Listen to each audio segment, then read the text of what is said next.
ஒரு பேரு The King சென்னைக்கு வராரு. மறைக்காயர். யார் இவர்? எல்லா அதிமுக தொண்டனுக்கு தெரியுது, இனிமேல் ஆட்சியை பிடிப்பது கடினம். அதில் ஒரு தரப்பு என்ன ஆனாலும் பரவாயில்ல, கட்சி விசுவாசம் கட்சியிலே இருக்கான். இன்னொரு தரப்பு வந்து அதிக பவரை நோக்கி நகர்றாங்க. அதில் திமுகவை விட அதிகமாக கேடர்ஸ் நகர்றது தாவேக்கா. ஒன்று பவர் இருக்குது, இன்னொன்று திமுகவுக்கு போகிறதுன்றது அவ்வளோ ஈஸி கிடையாது. சிலர் வேணால் போகலாமே வழி எல்லாரும் போக மாட்டாங்க. 2000க்கு பிறகு பிறந்தவங்கள தான் நம்ம ஜென்சி கேட்டகரின்றோம்.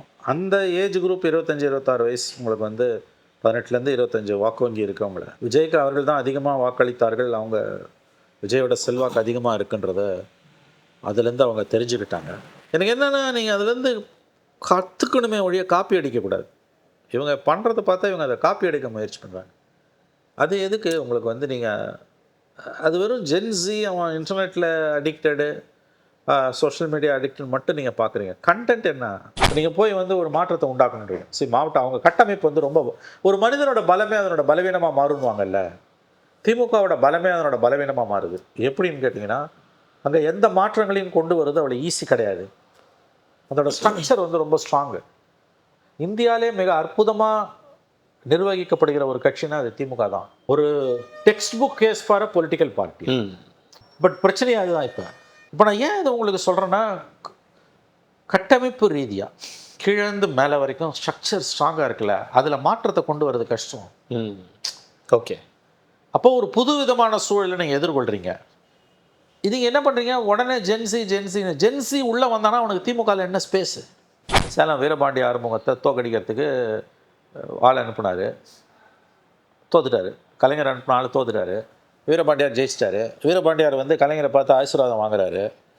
வாங்கின பிறகு வீரபாண்டியாரை தோளில் சுமந்துக்கிட்டு அந்த அறிவாலயத்தை சுற்றி வராங்க அவங்க ஆளுங்க சேலத்தில். அப்போ அவங்க போட்ட கோஷத்தில் ஒரு மறக்க முடியாத கோஷம், திமுக வாழ்க, தலைவர் வாழ்க, அண்ணா வாழ்க, பெரியார் எல்லா கதையும் வாழ்கன்ட்டு ஒரு கோஷம் போட்டாங்க. மாவட்ட தலைவர் தேர்தலில் தலைவரின் சூழ்ச்சியை மீறி வெற்றி பெற்ற வீரபாண்டியார் வாழ்க. தலைவரின் சூழ்ச்சி. ரெட்ரோலுக்ஸ் நெஞ்சங்களுக்கு வணக்கம். நான் கார்த்திக். இன்றைய நேர்காணலில் நம்முடைய இணைந்திருப்பவர் மூத்த பத்திரிகையாளர் திருமணி அவர்கள். வணக்கம் சார். வணக்கம். அதிமுகவிலிருந்து தொடர்ந்து இந்த பக்கம் போகிறவங்கள நம்ம வந்து பார்த்துக்கிட்டு இருக்கோம். சமீபத்தில் கூட மரகதம் குமரவேல் அவங்களுடைய தலைமையில் ஒரு இணைப்பு விழா அப்படின்றது ஒன்று கூட வந்து நடந்ததுன்றதையும் பார்க்குறோம். ஒரு பக்கம் தாவேக்கா போகிறாங்க, இன்னொரு பக்கம் திமுக பக்கமும் வந்து போகிறாங்க அப்படின்ற அந்த செய்திகளை நம்ம வந்து பரவலாக பார்க்குறோம். அதிமுகவிலையும் குடும்ப அரசியல் அப்படின்ற ஒரு இதையும் இப்போ சர்ச்சையும் இப்போ வந்து கிளம்பிட்டு இருக்கு. குறிப்பாக வந்து எடப்பாடி பழனிசாமி அவருடைய மகன் மிதுன் சக்கரவர்த்தி இதிலெல்லாம் இருக்கிறாருன்ற மாதிரியான செய்திகள் ஒரு பக்கம். ராஜ் சத்யன் போன்றவர்கள் அந்த அதிமுகவிலே இருக்கக்கூடியவர்களே வந்து பேசக்கூடிய விஷயங்கள், சி வி சண்முகம் போன்றவர்களுடைய கருத்துக்களையும் நம்ம வந்து பார்த்துக்கிட்டு இருக்கோம். என்ன நடக்குது அதிமுகவில்? இவ்வளோ நடந்தும் திமுகவிலிருந்து பெரிய அளவுக்கு யாரும் வெளியேறலை. களத்தில் நிறைய பேர் இறங்கியிருக்காங்க. அடிமட்டத்தில் இருக்கக்கூடிய நிறைய பேர் வந்து தாவேக்காவில் இணைஞ்சிருக்காங்கன்னா கூட பெரிய அளவில் மேல் மட்டத்தில் இருக்கக்கூடிய யாரும் பெரிய அளவுக்கு போய் தாவேக்காவில் இணையலன்னும் போது அதிமுகவில் மட்டும் ஏன் சாரையாக போய் சேர வேண்டிய காரணம் என்னவா இருக்கு? பல தடவை பேசுனது தான் கார்த்தி. அதிகாரம் இல்லைன்னா என்ன நடக்குமோ அது நடக்குது. முன்பெல்லாம் வந்து திமுகவுக்கு ஓடுவாங்க, இப்போ தாவேக்கா வந்தோன்னா தாவேக்காவுக்கு ஓடுறாங்க. அதிகமாக தாவேக்காவுக்கு போகிறாங்க. இல்லை, விலகலும் அதிகமாக இருக்குல்ல? விலகல் அதிகமாக தான் இருக்குது. ரொம்ப பெரிய அளவில் எக்ஸோடஸ்ன்னு அது நடந்துகிட்டு இருக்குது. ஒரு பக்கம் தாவேக்காக்கும் இன்னொரு பக்கம் திமுகவுக்கும் போகிறாங்க. எல்லாரும் தாவேக்காவுக்கு போகிறத தான் பேசுகிறாங்க. பெரும்பாலானவங்க திமுகவுக்கு போகிறத பேச மாட்டேங்கிறாங்க. திமுகவுக்கும் கணிசமான அளவு போயிட்டுங்க. இப்போ பெஞ்சமின் மாதிரி முன்னாள் அமைச்சர்கள், துணை மேயர், அவரோட கட்சிக்காரங்க போகிறாங்க. நிர்வாகிகள், முன்னாள் அமைச்சர்கள், முன்னாள் எம்எல்ஏக்கள் தான் திமுகவுக்கு கணிசமாக போகிறாங்க. கொஞ்சம் தொண்டர்கள் இருக்கலாம். பட் கேடர் வந்து இங்கே நகர்றாங்க, விஜய் பக்கம் நகர்றாங்க. எதிர்காலம் இல்லைன்ற ஒரு அவநம்பிக்கை வந்துடுச்சு அவங்களுக்கு. ஏன்னா அவங்க வரலாறுலேயே 2 முறை தோற்றதில்லை. நம்ம பேசியிருக்கோம். 5 ஆண்டுகளுக்கு ஒரு முறை அவங்க ஆட்சியை பிடிச்சிக்கிட்டே இருந்திருக்காங்க. ரொம்ப சுவாரஸ்யமான ஒரு புள்ளி விவரம் வந்து 72ல் கட்சி ஆரம்பிச்சும் போது எம்ஜிஆர் 77லேயே பிடிச்சிடார், 5 வருஷத்துலேயே பிடிச்சிடார். அதன் பிறகு எம்ஜிஆர் 10 ஆண்டுகள், அதன் பிறகு ஓராண்டு குடியரசுத் தலைவர், அப்புறம் 2 ஆட்சி, அப்புறம் திமுக ஆட்சி, அப்புறம் ஜெயலலிதா 91ல் வந்ததுலேருந்து எவ்ரி 5 இயர்ஸ் அவங்க வந்துக்கிட்டே இருப்பாங்க. தொடர்ந்து 10 வருஷம் ஜெயலலிதா பீரியட்லேயே வந்தாங்க. அதன் பிறகு 21ல் வந்தப்போ என்ன நினச்சாங்கன்னா 26ல் வந்துடுவோம் நம்ம. 26ல் முன்பை விட மோசமாக போயிருக்கு. இது அவங்க வரலாறுல இல்லாத தோல்வி. ஸோ புள்ளி விவரத்துப்படி பார்த்தீங்கன்னா திரும்ப அவங்க எழுந்திருத்து நிற்பதற்கோ ஆட்சியை பிடிப்பதற்கோ வாய்ப்புகள் குறைவு என்பது தான் கடந்த கால வரலாறும் புள்ளி விவரங்களும் கொடுக்கக்கூடிய செய்தியாக இருக்குது. இது ஆவரேஜ் கேடர் சராசரி அதிமுக தொண்டனுக்கு இது தெரியுது. எல்லா அதிமுக தொண்டனுக்கு தெரியுது இனிமேல் ஆட்சியை பிடிப்பது கடினம். அதில் ஒரு தரப்பு என்ன ஆனாலும் பரவாயில்ல, கட்சி விசுவாசம், கட்சியிலே இருக்கான், நல்லதோ கெட்டதோ விதி விட்ட வழி, இயற்கையாக பார்த்து ஏதாவது அல்லது ஆண்டவனா ஏன்னா அருள் பாலித்தார் என்றால் நம்ம ஆட்சியை பிடிப்போம், அப்படி இல்லைன்னா எப்படியோ இருந்துட்டு போயிடலான்ற முடிவு வந்துட்டான். இன்னொரு தரப்பு வந்து அதிக பவரை நோக்கி நகர்றார். அதில் திமுகவை விட அதிகமாக கேடர்ஸ் நகர்றது தாவேக்கா. ஒன்று பவர் இருக்குது, இன்னொன்று திமுகவுக்கு போகிறதுன்றது அவ்வளோ ஈஸி கிடையாது. சிலர் வேணால் போகலாமே வழி எல்லாரும் போக மாட்டாங்க. இல்லை, இதில் இன்னொரு விஷயம், தினமலரில் இன்னைக்கு வந்திருக்கக்கூடிய செய்தி, அதிமுகவுடன் நேரடியாக முன்னாள் முதலமைச்சர் மு.க. ஸ்டாலின் அவர்கள் பேசுகிறாரு. ஒன்று அந்த கட்சியிலே இருங்க, இல்லைன்னா இங்கே வாங்க, புது கட்சிக்கு போகாதீங்க அப்படின்ற ஒரு விஷயம் வந்து அவங்க நானும் படித்தேன் உங்கள் செய்தியை. அது உண்மையாக இருக்கும் பட்சத்தில் ரொம்ப விந்தையானது. அதிமுககாரர்கள் எங்கே போனால் ஸ்டாலினுக்கு என்ன வந்தது? எடப்பாடி பழனிசாமி இதை பற்றி கவலைப்படலை, எடப்பாடியே கவலைப்படல, ஸ்டாலினுக்கு என்ன கவலை? ஏன்னா தாவேக்கா பலம் அடைவதை திமுக ஸ்டாலின் விரும்பவில்லை, அஞ்சுகிறார்கள். அந்த செய்தி உண்மை என்றால் அது ரொம்ப ஆச்சரியமானது. அவர்கள் எதற்காக அவர்கள் அதிமுககாரர்கள் ஒன்று அதிமுகவிலே இருக்கட்டும், இல்லை தாவேக்காக போட்டோம், நீங்கள் எங்ககிட்ட வாங்கன்னு நேரடியாகவே அழைப்பு விடுக்கிறாங்கன்னா அது தாவேக்கா மீது இருக்கக்கூடிய அவர்களுடைய அச்சத்தை தான் காட்டுகிறது. ஆனால் ஒரு பெரும் அமைதியை வந்து எடப்பாடி பழனிசாமி அவர்கள் தொடர்ந்து இந்த தெளிவாக இருக்காருங்க. போகிறவங்க யாரையும் கட்டுப்படுத்துறது இல்லைன்னு முடிவு பண்ணிட்டேன். போகிறதுனா போங்க. அது சரியான வியூகம். அது வருஷமா நீங்க பார்க்குறீங்க. இல்லை, நல்லது இல்லை, யூஆர் ரைட். கட்சி நலன் சார்ந்து பார்க்கும்போது இப்போ நீங்கள் ஸ்டாலின் வந்துங்க எவ்வளோ விமர்சனத்துக்கு உள்ளானாலும் இந்த தோல்விக்கான காரணம் என்னன்னு ஆராய ஒரு முயற்சி எடுக்கிறார். இந்த முயற்சி முழு அளவிலான முயற்சியாக இல்லைனாலும் ஏதோ ஒரு முயற்சி இருக்குது, அல்லது முயற்சி இருப்பது மாதிரி ஒரு தோற்றம் இருக்குது, ஒரு பேசு பொருளாக இருக்குது, ஒரு தோற்றம் இருக்குது. அதன் பிறகு நீங்கள் பார்த்தீங்கன்னா இவர் அவங்க வந்து சோஷியல் மீடியாவோட ரிலவன்ஸை பற்றி பேசுகிறாங்க. ஜென்சியினோட கூட்டம் எல்லாத்தையும் ஒரு மாதத்துக்குள்ளே முடிக்கிறாங்க, கடகடன்னு முடிக்கிறாங்க. ஆக்சுவலாக இதெல்லாம் 3 மாதம் 6 மாதம் அந்த ஃபேஸில் நடக்கும். தேர்தல் முடிஞ்ச பிறகு 1 மாதம் கழிச்சு 6 மாதம் போடுவாங்க. இல்லை, 6 மாதம் இந்த ஆட்சி தாங்குமான்றது இது இருக்கு இல்லையா, அவங்களுடைய கூட்டுப்படி தாங்காமல் கவுந்து கூட போகலாம். ஆனால் மறுபடியும் நீங்கள் வர மாட்டீங்க, அதை மறந்துடாதீங்க. விஜய் கவிழ்ந்தாலும் திரும்ப திமுக ஆட்சிக்கு வருவதுன்னு அவ்வளோ சுலபம். எனக்கு என்னமோ உங்களுக்கு ஒரு கால் வரும்னு நினைக்கிறேன் முன்னாள் முதலமைச்சர் இருந்து. ஏன் மணி சார் நீங்கள் இப்படியே சொல்லிட்டு இருக்கீங்கன்னு. அதாவது நான் என்ன சொல்ல வரேன், பொறுமையாக இருங்க. 6 மாதம் திரும்ப உங்கள் கையிலே கூட 5 வருஷம் பொறுத்து திரும்ப கூட வரலாமே, ஏன் வராதுன்னு நீங்கள் சொல்கிறீங்க. நான் சொல்கிறேன் இது வராதுன்னு, பட் அதுதான் உண்மையாக இருக்குன்னு அவசியம் இல்லை. உங்கள் கடந்த கால வரலாறுகளை நீங்கள் பார்த்துருந்தீங்கன்னா நீங்கள் வந்து பவுன்ஸ் பேக் ஆகிருக்கீங்க, எவ்வளோ தோல்விகள்லேருந்து மீண்டு வந்திருக்கீங்க. அந்த மாதிரி இந்த முறையும் மீண்டு வரலாம், ஏன் வரமாட்டேன்னு நம்புறீங்க? ஸோ அதனால் எதுக்காக அதிமுகவோட தொடர்பு கொண்டு நீங்கள் போகாதீங்கன்னு ஏன் சொல்கிறீங்க? அது வந்து எதனால் வருதுன்னா தாவேக்கா பலம் பெற்று விடக்கூடாதுன்னு வருது. அப்படி நீங்கள் தடுக்க முடியாதுல்ல. எங்கே போகணும் ஒருத்தர் முடிவு பண்ணால் போகலாம். உங்களுக்கு அது ஜனநாயக நாடு இல்லை, யார் வேணால் எங்கே வேணால் போகலாம் உங்களுக்கு வந்து. பட் இது அதிமுக உள்ள ஏற்படுத்துகிற பாதிப்பு பெரிய பாதிப்பு. ஒரு பக்கம் தாவேக்காவும் இன்னொரு பக்கம் திமுகவும் செங்கலாக அதிமுகவை உருவின்னு இருக்காங்க. வாக்கு வங்கியே பெரிய அளவில் சேதாரம் அடைந்து கொண்டிருக்கிறது. ஐ திங்க் இந்த 5 தொகுதி இடைத்தேர்தல்களில் தெரிஞ்சிடும்.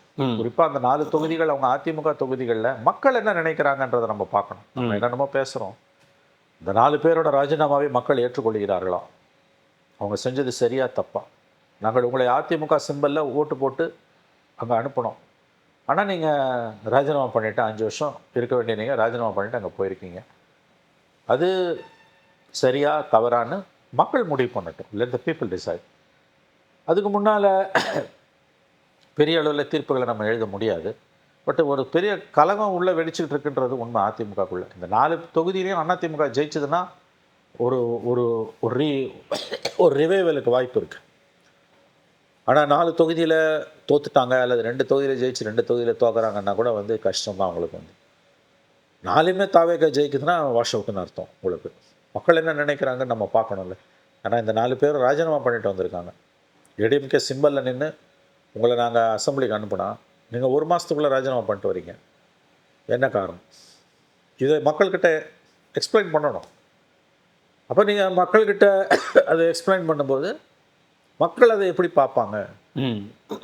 அந்த வெற்றி இப்போ விஜய்க்கு இருந்த அந்த ஒரு 35% அந்த ஒரு பெரிய செல்வாக்கு இந்த தேர்தலில் இருக்குமா? தேர்தல் எப்போ வரப்போகுதுன்னு தெரியல. இடைத்தேர்தலில் தெரிஞ்சிருங்க. 5 தொகுதி திருச்சியில் அநேகமாக விஜய் கட்சி ஜெயிச்சிடும் தாவேக்கா. இந்த 4 தொகுதி என்னன்னு தெரியல. 4 ஏடிஎம்கே ஜெயிச்சதுன்னா ஃபினிஷ். மறுபடியும் ஒரு இழுபறி தான் உங்களுக்கு வந்து அடுத்து. அப்புறம் ஒவ்வொரு நாளும் அரசு நாட்கள் எண்ணப்படும், சந்தேகமே வேணாம். பட் 4ல் விஜய் ஜெயிச்சிட்டாருன்னா கன்சால்டேட் ஆகிடும், கண்டிப்பாக கன்சால்டேட் ஆகிடும். அதிமுகலேருந்து மேலும் ராஜினாமாக்கள் வரும். இதையும் ஞாபகம். இதோடைய எஃபெக்ட் அது இன்னும் வீரியப்படுத்தும்.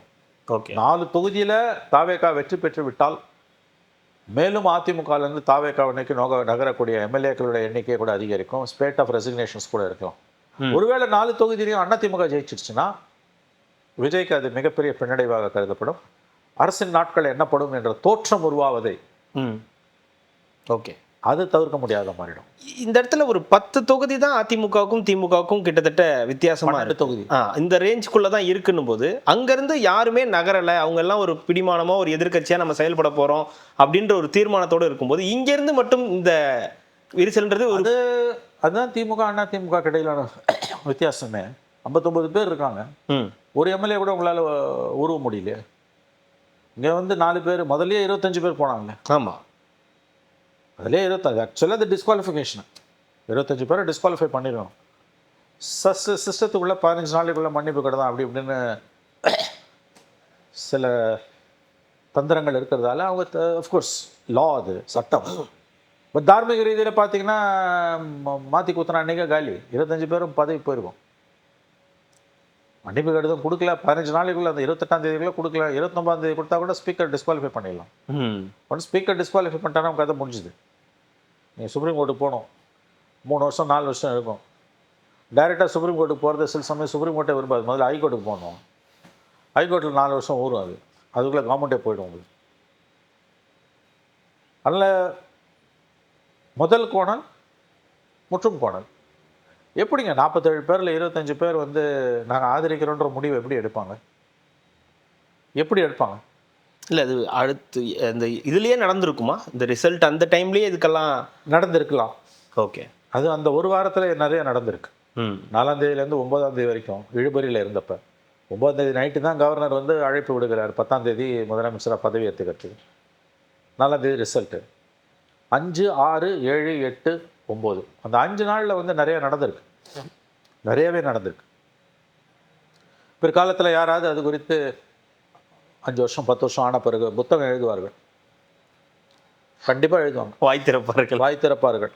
என்ன கேவலமான காரியங்கள்லாம் நடந்தது, அண்ணா திமுகவும் சேர்ந்து கவர்மெண்ட் ஃபார்ம் பண்ணுறதுக்கான முயற்சி, அப்புறம் திருமாவளவனை சிஎம் ஆகிற முயற்சி, இப்பயே எல்லாரும் பேசுகிறாங்க. அது என்ன புள்ளி விவரங்களோட சொல்லுவாங்க. ஆனால் ஏடிஎம்கேவை பொறுத்த வரைக்கும் அவங்க கட்சியிலேருந்து இப்போ நீங்கள் சொன்ன மாதிரி நிறைய பேர் வெளியில் ஓடிக்கிட்டே இருக்காங்க. அவர் ஒன்றும் கவலைப்பட்டதாகவே தெரில. எடப்பாடி போகிறவங்க வேணால் போகன்ற, யாருன்னா போங்கன்ட்டார். தடுப்பதற்கான எந்த முயற்சியும் கட்சி ஈடுபடவில்லை. இல்லை, இன்னொரு பக்கம் நம்ம திமுகவை பற்றி தொடர்ந்து பேசக்கூடிய சில விஷயங்கள்ல இந்த ஜென்சி மீட்டப் அப்படின்ற ஒரு விஷயம் தொடர்ந்து அவங்க நடத்திக்கிட்டே இருக்காங்க. சென்னையில் நடத்தினாங்க, அண்ணாரிபாளையத்தில் நடத்தினாங்க, அதுக்கப்புறம் கோயம்புத்தூரில் ஒரு இடத்துல நடத்தினாங்க, அதுக்கப்புறம் இப்போ தஞ்சாவூரில் வந்து ஜென்சி மீட்டப் நடத்துகிறாங்க. ஆனால் அதில் கலந்துக்கிறவங்கள பார்த்தா ஜென்சி மாதிரி ஒன்றும் தெரியல. பெரும்பாலானவங்க ஜென்சி மாதிரி இல்லை. ஒன்று ஜென்சியோடைய அப்பாக்கள் வயசுடையவங்களாக இருக்காங்க, இல்லைனா ஜென்சியை தாண்டி போன ஒரு 90s கிட்ஸோடைய அந்த ரேஞ்சில் 85, 90s இருக்கக்கூடியவங்களாக இருக்காங்க. என்ன கட்டமைக்க முயற்சிக்கிறாங்க இந்த ஜென்சி அப்படின்ற ஒரு விஷயத்தை வச்சு? என்ன கட்டமைக்க முயற்சி பண்ணுறாங்க? இல்லைங்க, அந்த 2000க்கு பிறகு பிறந்தவங்கள தான் நம்ம ஜென்சி கேட்டகரின்றோம். அந்த ஏஜ் குரூப் 25, 26 வயசு உங்களுக்கு வந்து 18லேருந்து 25 வாக்கு வங்கி இருக்கவங்கள விஜய்க்கு அவர்கள் தான் அதிகமாக வாக்களித்தார்கள். அவங்க விஜயோட செல்வாக்கு அதிகமாக இருக்குன்றத அதுலேருந்து அவங்க தெரிஞ்சுக்கிட்டாங்க. எனக்கு என்னென்னா, நீங்கள் அதுலேருந்து கற்றுக்கணுமே ஒழிய காப்பி அடிக்கக்கூடாது. இவங்க பண்ணுறதை பார்த்தா இவங்க அதை காப்பி அடிக்க முயற்சி பண்ணுறாங்க. அது எதுக்கு உங்களுக்கு வந்து நீங்கள் அது வெறும் ஜென்சி, அவன் இன்டர்நெட்டில் அடிக்டடு, சோஷியல் மீடியா அடிக்டட் மட்டும் நீங்கள் பார்க்குறீங்க. கண்டென்ட் என்ன, அவன் பேசுகிற மொழி என்ன வித்தியாசம் சார் இங்கே இருக்கக்கூடிய ஜென்சிக்கும் இங்கே ஜென்சின்னு சொல்லக்கூடியவங்களுக்கு என்ன சார்? இது வந்து நார்மல் சார், இது வந்து ஆர்கானிக்காக வருது. விஜய் டிவிக்கு ஓகே. ஆமாம், திமுக அண்ணா திமுக 2 பேரும் வேணாம். ஒருத்தர் 75னா ஒருத்தர் 55 வருஷம் 54 வருஷம் பழந்துன்னு கொட்டை போட்டவங்க. அப்பா பிள்ளைக்கு புள்ள தலைமையில் மட்டும் இல்லை, எல்லா மாவட்டத்துலேயும், எல்லா தொகுதியிலையும், எல்லா வட்டத்துலேயும் எங்கே திரும்பினாலும் குடும்பம் வாரிசு அதை நியாயப்படுத்தி தலையிலேருந்து வால் வரைக்கும் பேசுகிறது. இதெல்லாம் சரி பண்ணாமல் போய் வந்து ஜென்சின்னா ஜென்சியோட மொழி என்ன? காப்பி அடிக்கிறதுனா இதுதான் பிரச்சனையா? கற்றுக்கிறதுக்கும் காப்பி அடிக்கிறதுக்கும் வித்தியாசம் இருக்குல்ல. ஆங்கிலத்தில் சொல்லுவாங்க ஏப்பிங்னுவாங்க, அப்படியே நகல் எடுக்கிறது. ஏப்பிங்னு ஒரு வார்த்தை. இல்லை அப்படியே நகல் எடுக்கிற மாதிரியும் தெரியலையே. சரி, ஆனால் நான் சொல்கிறேன் இல்லைங்க. இல்லை, எனக்கு என்ன அதில் அந்த ஏஜ் வந்து ஒரு பெரிய பிரச்சனையா இருக்கு. யாருமே நீங்கள் சொல்கிறது 82 அவங்க வந்து அறிவாலயத்தில் பேசணும் என்ன சொல்லுவான், ப்ரௌடு குத்து சொல்கிறான். அது நடத்தாமலே இருக்கலாமே. திருப்பி சொல்கிறேன், உதயண்ணா தம்பின்னு ஒருத்தர் வந்து இப்போ பேசிக்கிட்டு இருக்காரு. தௌலத்தா சொல்கிறேன், உதயண்ணா தம்பி நான் அப்படின்றாரு. ப்ரௌடு கொத்தூசுன்றாங்க.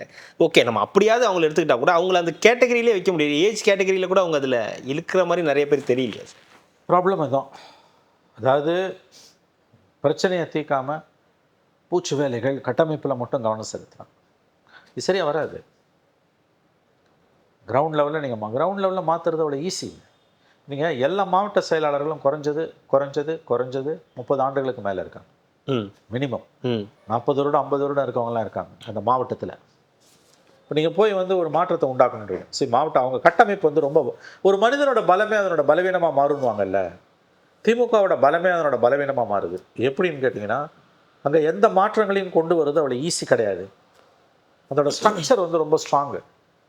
இந்தியாவிலே மிக அற்புதமாக நிர்வகிக்கப்படுகிற ஒரு கட்சினா அது திமுக தான். நான் சொல்லியிருக்கேன், கபில் சிபல் 94ல் சொன்னது. இப்போ சமீபத்தில் ஒரு ஓராண்டுக்கு முன்பு பார்லிமெண்ட் எலெக்ஷன் முடிஞ்சோன்னே தெலுங்கானாலேருந்து தெலுங்கானா ராஷ்ட்ரிய சமிதி நினைக்கிறேன், அவங்க அந்த இந்த ஜெயிலுக்கெல்லாம் கூட போனாங்களே அந்த லிக்கர் ஸ்கேமில், அந்த லேடி கவிதா, அவங்க உத்தரவுலன்னு நினைக்கிறேன். அவங்க பொலிட்டிக்கல் பார்ட்டிஸை ஸ்டடி பண்ணுறதுக்கு ஒரு டீம் இந்தியா பூரா அனுப்புனாங்க. இப்போ தமிழ்நாட்டில் வந்து அவங்க பார்த்துட்டு நம்ம ஆர்எஸ் பாரதி அவங்களெல்லாம் கூட பார்த்தாங்க. அவங்க வந்து திமுகவோட ஸ்ட்ரக்சரை பார்த்து ரொம்ப வியந்திருக்காங்க அவங்க. அதாவது கிளைக்கழகங்கள் இந்த குக்கிராமத்துலேருந்து தலைமை கழகம் வரைக்கும் சிஸ்டமேட்டிக்காக இருக்குது எல்லாமே. கணக்கு வழக்குகள், உறுப்பினர் சேர்க்கை, தேர்தல்களை நடத்துறது, ஒரு போராட்டம்னா அதை எப்படி வடிவமைக்கிறது, அதாவது ஒரு textbook case for a political party. But பிரச்சனையாக அதுதான். இப்போ அதில் நீ மாற்றத்தை கொண்டு வரணும்னா, இப்போ மாவட்ட செயலாளர்களை மாற்றணும் அப்படின்னு நினைக்கிறீங்கன்னு வச்சுக்கோங்க. மாவட்ட செயலாளர்கள்லாம் 40 வருஷம் 50 வருஷம் இருக்காங்க, எல்லாம் குறுநில மன்னர்களே, அவங்கள மீறி ஒன்றுமே செய்ய முடியாது. சரிங்க, இப்போ என்ன பண்ணலாம் அதுக்கு? இப்போ மாவட்ட செயலாளரை வந்து தேர்தல் நடத்தி தானே தேர்ந்தெடுக்கிறீங்க, அப்படி தானே தேர்ந்தெடுக்கிறீங்க. உட்கட்சி தேர்தல் நடக்குது. நான் இப்போ உட்கட்சி தேர்தலில் உறுப்பினராக இருக்கிறவன் காலங்காலமாக இருக்கிறவன் இருக்கான். அவங்களுக்கு இப்போ உட்கட்சி தேர்தலில் போட்டி போடாமல் நீங்கள் எந்த அனுப்புவியா? அப்படி பண்ணியிருக்காரு கலைஞர். இவர் சொல்கிற ஆள் ஜெயிக்கலன்னா திரும்ப ஆள் அனுப்புவார். திரும்ப ஒரு ஆள் தோப்பான். நான் நேரில் பார்த்தது, இவர் நம்ம சேலம் வீரபாண்டி ஆறுமுகத்தை தோக்கடிக்கிறதுக்கு ஆள் அனுப்புனார், தோத்துட்டார். கலைஞர் அனுப்பின ஆள் தோத்துட்டார். வீரபாண்டியார் ஜெயிச்சிட்டாரு. வீரபாண்டியார் வந்து கலைஞரை பார்த்து ஆசீர்வாதம் வாங்குறாரு. வாங்கின பிறகு வீரபாண்டியாரை தோளில் சுமந்துக்கிட்டு அந்த அறிவாலயத்தை சுற்றி வராங்க அவங்க ஆளுங்க சேலத்தில். அப்போ அவங்க போட்ட கோஷத்தில் ஒரு மறக்க முடியாத கோஷம், திமுக வாழ்க, தலைவர் வாழ்க, அண்ணா வாழ்க, பெரியார் எல்லா கதையும் வாழ்கன்ட்டு ஒரு கோஷம் போட்டாங்க. மாவட்ட தலைவர் தேர்தலில் தலைவரின் சூழ்ச்சியை மீறி வெற்றி பெற்ற வீரபாண்டியார் வாழ்க. தலைவரின் சூழ்ச்சியை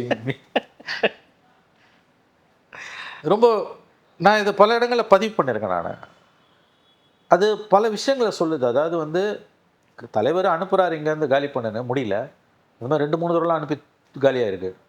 அவங்க லோக்கல் ஆள் ஜெயிச்சிருக்கான். ஓகே, அதுக்கு பிறகு அவர் அரவணைக்கிறார் அவங்கள. அந்த ஒரு ஃபங்க்ஷனிங் ஃப்ரீடம் அவர் கொடுத்துருந்தார் கலைஞர். ஒரு முடிவுன்னு எடுத்த பிறகு ஒன்றா ஆகிடுவாங்க, அது வேறு விஷயம். ஆனால் அது வரைக்கும் நீங்கள் எவ்வளோ வேணால் ஃபைட் பண்ணலாம் நீங்கள் உள்ள. இப்போ நான் எதுக்கு இதெல்லாம் உங்களுக்கு சொல்கிறேன்னா, இப்போ இந்த கட்டமைப்பில் வரக்கூடிய அந்த மாற்றம் என்பது வந்து அவ்வளோ ஈஸி இல்லை. நான் இதை எங்கேருந்து ஆரம்பிக்கிறேன்னா 94, ஏன்னா நான் ஃபீல்டுக்கு வந்து புதுசில் நான் பார்த்தது 94 ஏப்ரலில் வைகோ ஒரு பெரிய ஊர்வலம் விடும்பொழுது திமுக எனக்கு தான் சொந்தம் உனக்கு தான் சொந்தம் 2 பேரும் சண்டை போடும்போது அண்ணா அறிவாலயத்தை கைப்பற்றிடுவாங்கன்னு அந்த ஊர்வல பாதையை கடைசி நேரத்தில் மாற்றினாங்க. அப்போ அந்த அண்ணா அறிவாலயத்து உள்ள கிட்டத்தட்ட ஒரு 15 நாள் வந்து 200 பேர் அவங்க ஆளுங்கள்லாம் தங்கியிருந்தாங்க. யார்? திமுக. அப்போ கவர்மெண்ட்டும் கிடையாது அவங்க கையில், ஸ்டேட்டு சென்ட்ரல் ரெண்டுமே. அப்போ சட்ட ரீதியாக அந்த போராட்டத்தை திமுக கொடி சிம்பல்லாம் எனக்கு தான் வேணும் போது திமுக அப்பியர் ஆனது கபில் சிபல். அப்போ அவரோட வாதங்களை நான் கேட்டிருக்கேன். இப்படி ஒரு பொலிட்டிக்கல் பார்ட்டியை நான் என்னோடய வாழ்க்கையிலேயே பார்த்ததில்லை. எவ்வளோ கேஸில் நான் அப்பியர் ஆகிருக்கேன். ஆனால் எல்லா ரெக்கார்ட்ஸையும் வந்து பர்ஃபெக்டாக வச்சுருக்காங்க, அவங்க ரொம்ப பர்ஃபெக்டாக வச்சுருக்காங்க அப்படின்னு சொன்னாங்க. ஏன்னா பொதுக்குழு உறுப்பினர்லாம் எங்கிட்ட தான் கண்ட்ரோலில் இருக்காங்கலாம் அவர் சொன்னார். கிடையாது, எந்த டாக்குமெண்ட்ஸ் எடுத்து பாருன்னாரு. அப்புறம் அது முடிஞ்சு நாங்கள் அறிவாலயத்துக்கு போனப்போ நான் சொல்லியிருக்கேன், நான் எங்களை உள்ளே அனுப்புனாங்க, நீங்களே போய் செக் பண்ணிக்கோங்க, பொதுக்குழு உறுப்பினர் தான் உங்ககிட்ட இருக்காங்கன்றீங்களே, என்ன ஆதாரம்னா மாறன் என்ன சொன்னார், நீங்களே போய் செக் பண்ணுங்க, ஐடி கார்டை காமிச்சிட்டு ரிப்போர்ட்டர்ஸை உடுப்பா அப்படின்னாரு அந்த தொண்டரணி பசங்க. அப்போது நான் உட்பட அவங்களோட அந்த ஐடி கார்டை வாங்கி பார்த்தோம். இப்போ நான் ஏன் இதை உங்களுக்கு சொல்கிறேன்னா, கட்டமைப்பு ரீதியாக கீழேந்து மேலே வரைக்கும் ஸ்ட்ரக்சர் ஸ்ட்ராங்காக இருக்குல்ல, அதில் மாற்றத்தை கொண்டு வர்றது கஷ்டம். ஓகே. அப்போ ஒரு புது விதமான சூழலை நீங்கள் எதிர்கொள்கிறீங்க. இது என்ன பண்ணுறீங்க, உடனே ஜென்சி உள்ளே வந்தானா அவனுக்கு திமுகவில் என்ன ஸ்பேஸு? சரி, டைரெக்டாக Gen Z as a voter party போகிறதுக்கு நீங்கள் முயற்சி பண்ணுறீங்கல்ல, யார் போகிறீங்க? அப்போ நிறைய விஷயங்களை நீங்கள் வந்து மாற்றிக்க வேண்டியிருக்கும். அது ஒரு நாள் 2 நாளில், ஒரு தேர்தல் தோல்வியில் முடியாது, ஒரு 5 ஆண்டில் கூட முடியுமான்றது எனக்கு டவுட்டு. கிராஜுவலாக வரணும். அதுக்கு அது இயற்கையாக வரணும். அது இயற்கையாக வரணும், சரியான வார்த்தை, ஆர்கானிக்காக வரணும். விஜய் வந்து ஆர்கானிக்கு, உங்களுக்கு பிடிக்குதோ பிடிக்கலையோ, அது சுயம்பு. 2.25 வருஷத்தில் ஆட்சியை பிடிச்சது, பேகேஜ் எதுவும் கிடையாது. அவங்க அப்பா அம்மா கூட வந்து பார்ட்டியில் வந்து உட்காடுறாங்களே, உங்களுக்கு ஏதாவது ரோல் இருக்கா? கிடையாது, எதுவுமே கிடையாது. அப்போ நீங்கள் வந்து அது இயற்கையாக வருது. அது ஏங்க, உங்கள் மேலே இருக்கக்கூடிய மிகப்பெரிய விமர்சனமே நீங்கள் வாரிசு அரசியல், குடும்ப அரசியல் பண்ணுறீங்க, வெக்கமே இல்லாமல் அதை பண்ணுறீங்க, நியாயப்படுத்துறீங்கன்றது தான். அடுத்த தலைமுறைகிட்ட இந்த பிரச்சனையை நீங்கள் எப்படி கொண்டு போக போகிறீங்க, அதுக்கு மட்டும் பதில் சொல்லுங்கள். நான் ஒரு பாமரனாக கேட்குறேன். இதை நீங்கள் வந்து அவன் பண்ணலையா இவன் பண்ணலையான்ற கதையெல்லாம் ஒரு பக்கம் இருக்கட்டும், உங்கள் கட்சியில் இருக்குது, அது பெரிய அளவில் இருக்குது. இல்லை, இந்த ஜென்சியில் கூட, இந்த மீட்டப்பில் கூட அந்த பர்டிகுலர் மாவட்ட செயலாளர்களுடைய பசங்க தான் வந்து முன்னிலையில் இருக்காங்க, முன்னாடி இருந்து இதை வந்து பண்ணுறாங்கன்ற ஒரு இதுவும் அதில் வந்து அது உண்மையாக இருந்ததுன்னா ஃபினிஷ்டு.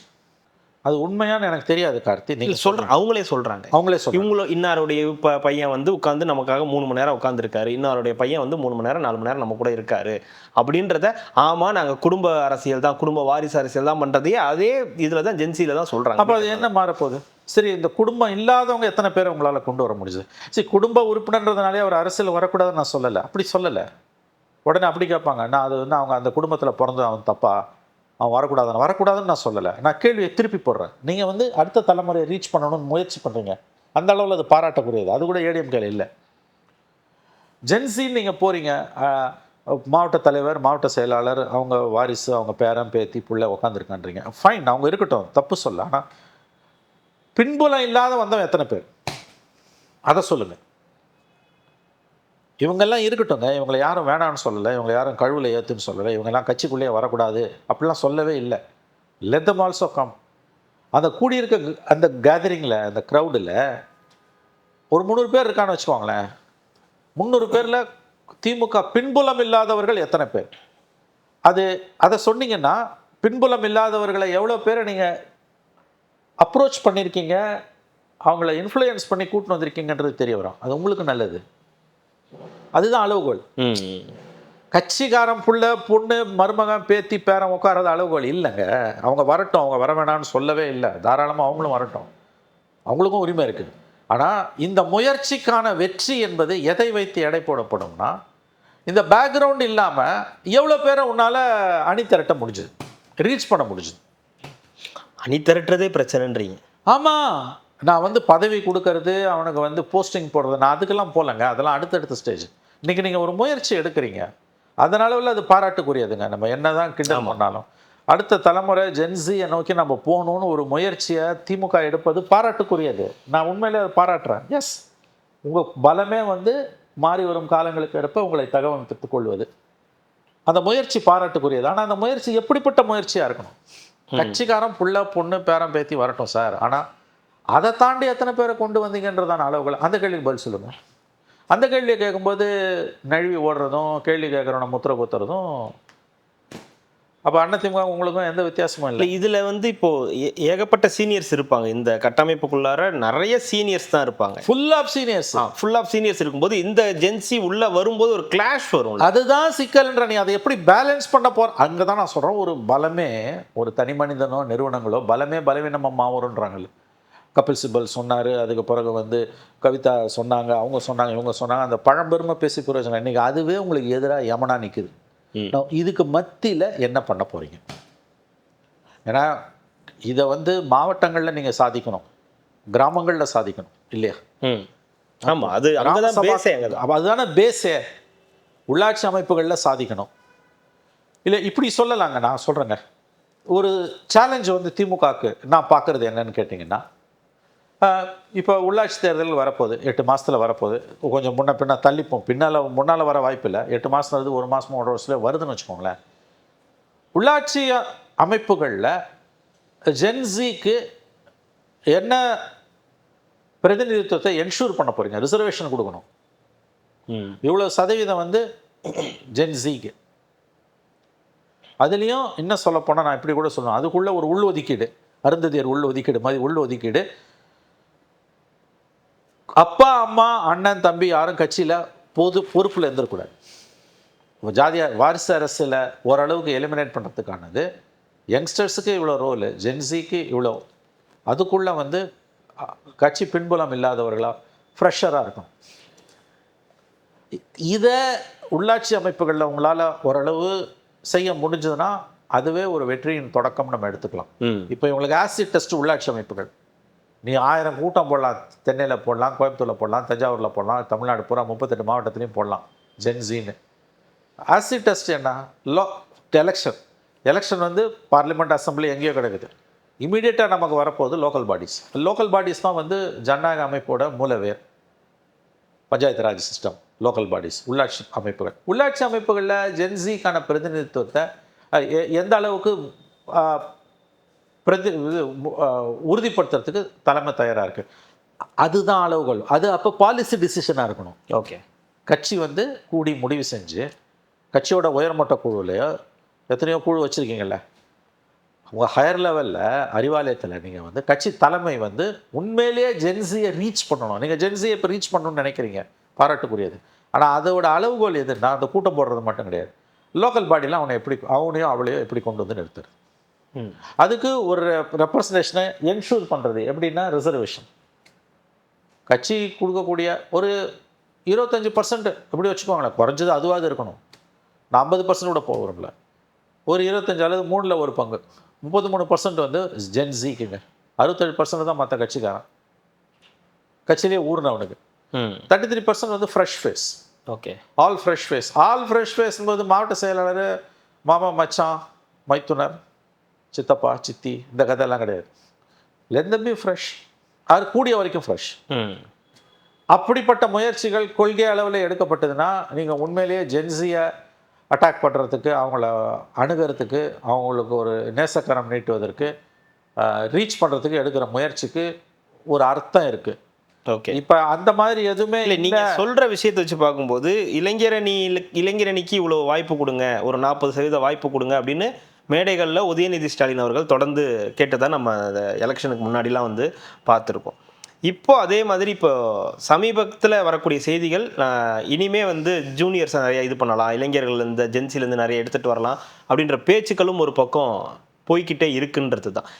இளைஞரணிக்கே அவ்வளோ வாய்ப்புகள் கிடைக்காதப்போ இப்போ ஜென்சி அப்படின்றது ஒரு எவ்வளோ எடுத்துகிட்டு போக முடியுன்ற ஒரு கேள்வி. அதுதானே பிரச்சனை. அதுதான் நான் சொல்கிறேன். இன்னொன்று, இளைஞரணிக்கு இவ்வளோ வாய்ப்புனா, உங்கள் இளைஞரணியில் 63 வயசு வரைக்கும் இளைஞரணி தலைவராக ஸ்டாலின் இருந்தார். இப்போ 50 வயசு ஆக போகுது உதயநிதிக்கு. இது கிடையாது. இந்த இடத்துல இளைஞரணியையும் ஜென்சியையும் குழப்பிக்கூடாது. இல்லை, அதுதான் இப்போ. ஏன்னா இளைஞரணிக்கே இந்த பிரச்சனைனா, இந்த 45, 50, 55 வயசு இருக்குன்னா அவங்களுக்கே வாய்ப்புகள் ரொம்ப இல்லை மறுக்கப்படுதுன்னா, ரொம்ப பின்னாடி இருக்கக்கூடிய ஜென்சி 18லேருந்து 25 இருக்கக்கூடியவங்களுக்கு இவங்கள்ட்ட என்ன ஒரு மாற்றம் கிடைக்குமான்றது நீங்கள் கேட்குற அதே கேள்வி. அதுதான் பிரச்சனைன்ற. நான் அவங்களுக்கே கிடைக்கும் போது இவங்களுக்கு எங்கே கிடைக்கும்? இப்போ 25 வருஷமாக நான் கட்சிக்காக வேலை செஞ்சேன், எனக்கு 45 வயசு ஆகுது. நான் வந்து இளைஞரணியில் வந்து 18 வயசுலேருந்து இருக்கேன். இப்போ எனக்கு 43 வயசு ஆகுது. எனக்கு வந்து இந்த தடவையாவது சீட்டு கொடுப்பீங்க நான் எதிர்பார்த்தேன், கொடுக்கல. நீங்கள் அந்த கொள்கை முடிவால் வந்து ஒரு புது பையன், சின்ன பையனுக்கு 21 வயசு பையனை கொடுத்துட்டீங்க அப்படின்ற மன வருத்தம் வரதான் செய்யும். அதை எப்படி சமாளிக்க? அதான சேலஞ்சு. அதை அப்போ அந்த ஒட்டுமொத்த கட்சியுமே சேர்ந்து ஒரு, அதை தான் நான் இவ்வளோ நேரம் சொல்கிறேன். அடிப்படையிலேயே ஒரு அறுவை சிகிச்சை தேவைப்படுகிறது. ஒரு மனிதனுடைய பலமே அவனுடைய பலவீனமாகன்றது இன்றைக்கி திமுகவுக்கு ஸ்தாபன ரீதியாக ஒரு நிறுவனம் என்கின்ற முறையில், ஒரு ஸ்தாபனன்ற முறையில், ஆஸ் அன் இன்ஸ்டிடியூஷன் இன்றைக்கி அது அவங்களுக்கு ஒரு பெரிய சவால். ஏன்னா நீங்கள் ஆரம்பிச்சிட்டிங்க, ஜென்சி கூட ரீச் பண்ண உங்களுக்கு யார் சொன்னாங்க? நீங்களாவே ஆரம்பிச்சிங்க. விஜயோட வெற்றியை பார்த்து நீங்கள் அது வரீங்க. நல்ல முடிவு அது. ஒரு கோர்ஸ் கரெக்ஷன் வேணுன்ற ஒரு முடிவு உங்களுக்கு இருக்குது. அதன் அளவில் அது பாராட்ட வேண்டியது. ஆனால் அதை நீங்கள் செயல்படுத்துகிற விதம், அடுத்தடுத்தது எப்படி போகும்னு பார்க்கும்போது அது அவ்வளோ சுலபம் கிடையாது. உங்கள் முயற்சிகளும் வந்து எந்த அளவுக்கு வந்து உள்ளார்ந்த ஈடுபாடோடு இருக்குன்றதுல பெரிய கேள்விக்குறி இருக்குது. பார்ட்டி ஸ்ட்ரக்சர் வந்து ரொம்ப ரொம்ப வலுவானது. எல்லாம் 50 வருஷம் 60 வருஷம் 70 வருஷம் பழந்துன்னு கொட்டை போட்டவங்க எல்லாரும் ஒரு நொடியில் நகர்த்த முடியாது. இப்போ அன்றைக்கி ஒரு நண்பர் சொன்னார் திமுகவில், இல்லை பேரலாக ஒரு இது மாவட்டத்துக்கு ஒவ்வொரு மாவட்டத்துக்கும் வந்து ஜென்சிலேருந்து ஒரு லீடர்ஷிப் ஆங்கிளில் ஒருத்தரை போடலாம். சரி போட்டிங்கன்னா மாவட்ட செயலாளர் அவரும் எப்படி வந்து இணைஞ்சு ஒர்க் பண்ணுவாங்க? இவர் பார்த்தாலே மாவட்ட செயலாளருக்கு பற்றிக்கின்னு வருமே இல்லையா? சொல்லும்போதே சிரிப்பு வருது இல்லை? தமிழில் எவ்வளோ கெட்ட வார்த்தை இருக்கோ அவ்வளோ கெட்ட வார்த்தை வரும் வாயில். ஏன்னா சரி அவர் ஆங்கிள்லேருந்து நம்ம புரிஞ்சுக்கலாம்.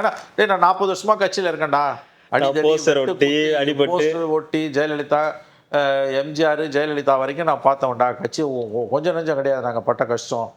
நீங்கள் எவனோ ஒருத்தன் திடீர்னு வந்து எல்லாத்தையும் அழிஞ்சு போகிறான்னா அதைத்தானே அவங்களும் அவங்க மேடையிலே தானே சொல்கிறாங்க. தாமோன் பர்சன் உட்பட அதை தானே சொல்கிறாங்க. இவனுங்க நம்ம கண்டுக்கவே இல்லை, திடீர்னு வருவானுங்களாம், வந்து ஆட்சி அமைச்சிருவானுங்களாம், இவங்க மாதிரி சின்ன பசங்க அப்படின்போது அப்போ அந்த தாட்டே அவங்க கட்சிக்குள்ளாரையே தானே இருக்கும். பயங்கரமாக இருக்குது. இப்போ நீங்கள் ஜென்சியை ரீச் பண்ணுறது மூலமாக அதை தானே நீங்கள் ரெப்ளிகேட் பண்ண போகிறீங்க. அதை நீங்கள் ரெப்ளிகேட் பண்ணணும் தானே முயற்சிக்கிறீங்க. அப்போ ஒரு நெருக்கடி, ஒரு ஓரம் கட்டுறத தலைவரே முதல்ல வந்து அவரால் பண்ணிக்க முடியாதுல்ல.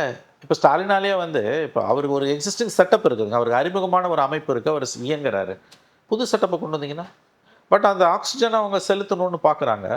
அது எப்படி ஒர்க் அவுட் ஆகும்? அதற்கு பிரதிநிதித்துவமாக உதயநிதி இருக்கார் சார். ஜென்சிக்காக உதயநிதி அப்படின்னு நம்ம ஒரு வாதத்துக்கு எடுத்துக்கிட்டா, சீனியர்ஸ்க்கு முன்னாள் முதலமைச்சர் இருக்காரு. அப்போ ரெண்டுமே ஒரு கிளாஷு, ஒரு விதமான அந்த கிளாஸ் எல்லாம் சமாளிச்சுப்பாங்க. இப்போ உதயநிதி கண்ட்ரோலுக்கு போயிடுச்சு. அது நீங்கள் அடுத்த ஸ்டேஜுக்கு போகணும். ஜென்சின்னா வந்து நான் ஒன்று தான் சொல்லுவேன், லோக்கல் பாடியில் எவ்வளோ ரெப்ரஸன்டேஷன் கொடுக்குறேன். லோக்கல் பாடி எலெக்ஷன் வந்து உங்களுக்கு ஒரு அளவுகோல். ஏதாவது உங்களுக்கு உருப்படியாக செய்யணும்னு எண்ணம் இருந்ததுன்னா முதல்ல பாலிசி வைஸ் நீங்கள் வந்து சில டிசிஷன்ஸ் எடுக்கணும். கொள்கை அளவில் இவ்வளோ பேருக்கு இவ்வளோ கொடுக்கணும் ஜென்சிக்கு, நாட் இளைஞர் அணி, ஜென்சிக்கு. இளைஞர் அணி வேண்டாம், அது வேண்டாம், அது அப்படியே இருக்கட்டும் ஓரமாக. அதை தாண்டி போயிடுச்சு இன்றைக்கி. அப்படி இருக்கும்பொழுது நீங்கள் ஜென்சிக்கு வந்து இன் பிரின்சிபிள், ஏன்னா கொள்கை அளவில் எடுக்கப்படுகிற முடிவுகள் தான் உறுதியான முடிவுகள். அதுதான் வந்து நிறுவன ரீதியாக வந்து பலப்படுத்தும். அதில் என்ன பண்ணுறாங்கன்னு பார்க்கணும். அந்த யோசனைகளே இல்லாமல் வெறும் ஜென்சின்னு வாயில் பேசிக்கிட்டு ஊர் பூரா கூட்டம் போடுறதால வடிவேல் பாஷையில் சொன்னால் அம்மா ஜல்லிக்கு பிரயோஜனம் கிடையாது. கண்டிப்பாக சார். அடுத்தடுத்த நிகழ்வுகளை தொடர்ந்து பேசலாம். மிக மகிழ்ச்சி. நன்றி சார்.